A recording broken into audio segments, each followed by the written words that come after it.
Good day to you, ladies and gentlemen, and as you can probably imagine, the biggest question I get, what are you most looking forward to in Shadowlands? What is going to be the big thing? And of course, I go into these things about class balance, where player power comes from. Imagine getting a brand new talent after like 3 expansions. Imagine such things. Imagine the stripping away of rental gear and all this kind of stuff. But there's another thing that I'm genuinely very much looking forward to in Shadowlands that has gotten worse over the course of BFA, not better, which is really against what I expected from Blizzard. This isn't a rant video because I know this thing's going away, and it's honestly sad that it's gotten to this stage, and I'm talking about the lag.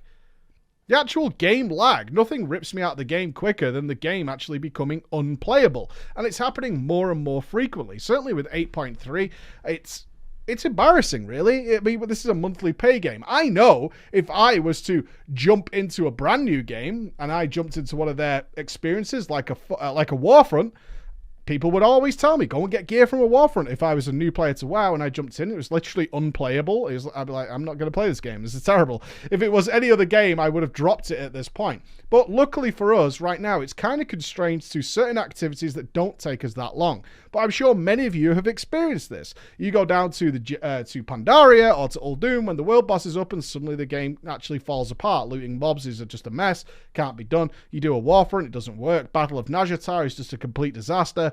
And if you try and do now heroic raids, certainly if you have more than 20 people, 25 people, the game regularly falls into states of unplayability no matter how powerful your PC is. The game simply can't keep up with what is happening with characters. Now, it's what's causing it. We've had many theories over the course of BFA. Why is it seemingly got, and of course mileage will vary on this from player to player, why has it seemingly got worse over the course of 8.3? Well, 8.3 brought with it a great deal more effects. So is it those effects? I remember when I brought this up in the middle of BFA, a number of devs contacted me from different games saying, well, we know what it is. We know what it is. And one guy claiming to be an ex-Blizzard employee working on the dev, and he's like, there's no way that the game can handle all this stuff. And that is the amount of procs and randomness. Now, we've talked about the details of that, but the simple fact is nothing pulls me out of a game more than I can't play it. Right? That's a problem. And BFA's 8.3 patches, of course, added a lot more to this. Is it snapshotting? The removal of snapshotting, which has added magnitudes more stuff that the game has to work out when we start certainly AoEing and attacking multiple mobs. Now, one thing that did become apparent recently on a stream is when I started talking about snapshotting, is snapshotting has been gone for so long, many people don't even know what it is. So I'm going to do a little brief demonstration here. I'm not saying this is what's happening. Again, Blizzard aren't going to admit exactly what's happening, but we can have a guess, and it seems logical to me. So let's have a look at that. So let's do a relatively simple explanation of what snapshotting is. Let's go back to like Wards of Draenor, right? How much damage does your spell do? Game's got to work it out. So let's take a spell like Moonfire. Moonfire does some initial damage and then it'll do damage over time. So how much damage is it going to do? Well, the game says, how much gear do you have? That's your base value. How much does the spell always do? Its base amount. How much is that modified by gear? That's not going to change unless your gear breaks or something like that. But then we have the random effects. So if we go back, what were the random effects for the majority of WoW's lifetime? Well, we had probably weapon enchants. Roll the dice to go along with that. And then we had, say, passive trinket proc. Another dice roll. That's kind of it. Everything else is activated by the player. Potions, cooldowns and whatnot, they're activated by the player and built into that base amount. So when it works it out, it says, okay, your Moonfire is going to do that damage. And then it snapshots it. It says it's always going to do that damage. That's when you casted it. That's how powerful you were when you casted it. That's how much damage it's going to do. So even though it does tick multiple times, it doesn't need to recalculate it. Doesn't need to do any of that.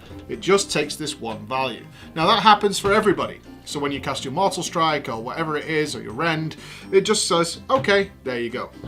However, Blizzard were getting tired with their loot, and they started making these crazy trinkets. Now, although these dice are the same size and the same value, a simple D6, it's not got the same weight to it. A weapon enchant might be pretty average. Alright, but then you get something very powerful like these trinkets that come in. Legendary items, cloaks, rings, all these kinds of things. Extra passive effects that come from professions. Maybe all racials that can proc. Things like that. Things that are out of your control add to the dice roll. Here's the problem. when we get to these super powerful trinkets, players manage to get smart. They manage to figure out how to make every single one of these dice roll a 6. And then they were able to store it, particularly Warlocks. They were able to store all those 6s. Now, because Blizzard had made these trinkets so powerful, this amount of power that the character had was magnitudes larger than what was being provided by armor. So these characters were insanely powerful, and with the ability to store all these 6s, they were able to keep that damage up for a really long time. This is where we can see things like the Naked Warlock by Sparkugs coming into play. He simply stored all those 6 rolls and using them throughout the fight.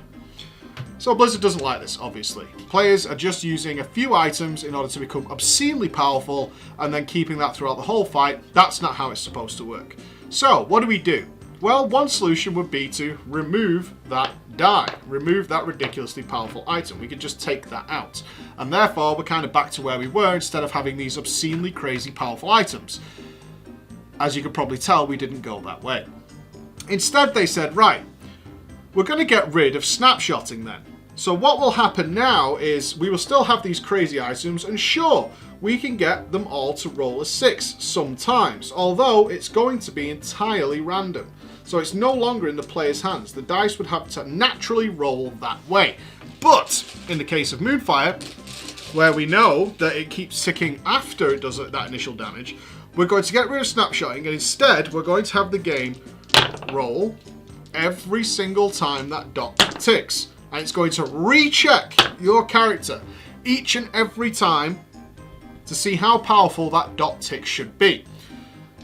This has obviously magnified the amount of calculations the server's having to do pretty dramatically, actually, right? It's made it pretty dramatic in terms of how many calculations it has to do. And you consider that Moonfire ticks, well, it changes, but about 7 or 8 times, let's say something like that. You can add on this amount of calculations are needed to be done compared to the initial 2. This is a big deal. Let's move forward then. So this system stays in place. Now we're in Battle for Azeroth. Let's think about it. How many times when I press a spell does the game try and work out how much damage I should do?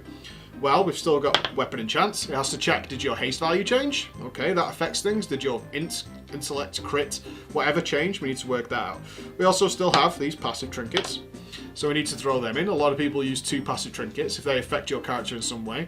Now we have to throw in Azerite armor.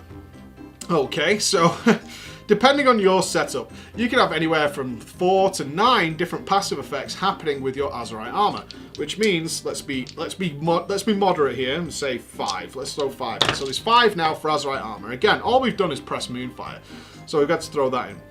Then, of course, we get the essence system on top of that. Now, even if you're using a passive major, like a Vision of Perfection, you still have 4 passive effects that are happening in the background. It's another 4 dice on top of that. Then, we have to throw in Corruption. Did this spell proc Corruption? Because then we need to activate that. Did it utilize some sort of proc, like Haste proc, Verse proc, things like that, Mindflay Tentacles, all these things. And you can run anywhere from 4 to 5 different corruptions, or 2 to 3, it's entirely up to you. So we'll throw 4 in the mix. Being conservative, because there are more passive procs in the game, including the Intellect Cloak, or the Legendary Cloak, which now has a passive effect on top. When you pressed Moonfire, the game rolled all these dice to figure out what's happening with your character. Now, every time the game has ticked, or the damage spell has ticked, the game has had to recheck all of those values every single time. You get where we're coming from. So what we've gone is from a simple point of 2 die, being in Classic, to a whole pile of them here. Right? Now, this is because I pressed 1 spell. However, I'm not going to just fire Moonfire and let it sit there. In fact, I'm going to fire spells in between, which do all kinds of other crazy things. This is 3 seconds worth of gameplay, pretty much, as all these calculations are going on. But then we're in a raid group, which means this is magnified by 10, 20, 30 people, who are all casting spells as well, let alone the enemy if we're in PvP.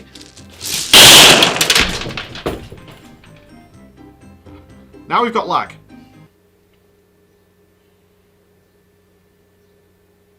Now, if that is the case, obviously this solves two problems for me if this does go away in Shadowlands. One, the game will be playable in all environments. It doesn't matter how good your content is. If it's unplayable, it's irrelevant. If I think about Warfronts and things, and one of the things I think about them is they would be really cool if I could play them, then that would be a completely different situation to them being good or bad content. It's another element on top of it. It's one of those things that is reasonably unforgivable. And it's one of the things that certainly in Shadowlands I hope goes away. Is it phasing technology? We don't know. There's lots of speculation flying around about what causes this lag, but why in Classic can I have a raid with 160 people and it's fine? Not that you can't cause lag in vanilla, but you can, you need a hell of a lot of people. But if I get 20 odd people together in BFA, the game starts falling apart in a massively multiplayer online game. It's easily one of the most frustrating experiences I deal with in World of Warcraft on a pretty regular basis. At least if I was to avoid all of the forms of content that cause lag, like doing large-scale heroic raids, or going to do, say, Battle of Najata, then I would still be affected by world bosses and things and just thinking, God, this sucks. This sucks. So when it comes to Shadowlands, I think this needs more more importance put to it. And I'm really glad Asmon brought it up in his review of BFA, because it's honestly a big deal. Lag be gone. And if that means stripping classes down of all these random nonsenses, if that is what's causing it, then thank God, because that's a twofer for me. No more random nonsense, and of course, a much more playable game.